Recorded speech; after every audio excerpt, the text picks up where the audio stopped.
So there was, I think, a lot of, not confusion, but a lot of unknowns. Where could people find the information? It was kind of buried in websites.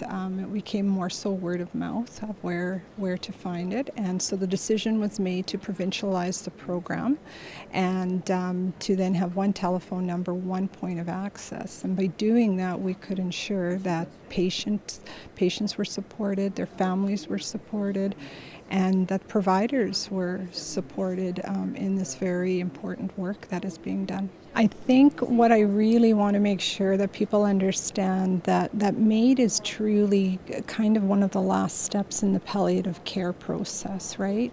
We always want to make sure all other options are exhausted before we enact MAID, but we also need to make sure we protect everybody. And that is, we do that, or the laws do that, by making sure that patients have to consent at the very time, at the end, when MAID is going to be provided. That's what protects us all. That's what protects a patient from a family pressuring them. That's what protects those that can't protect themselves. I'm talking more so about maybe the mentally handicapped, things like that. You have to be competent at the end to accept MAID and know that it will cause your death. What do you make of stories like the one we are talking about from the East Coast, where someone says, I had to go through with this before I really wanted to because of the system itself?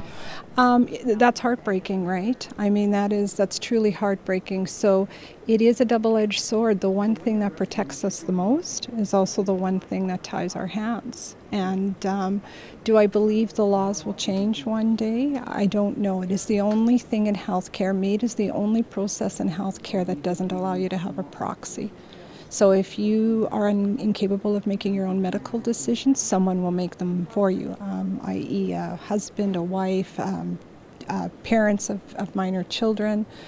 But MAID does not allow that right now.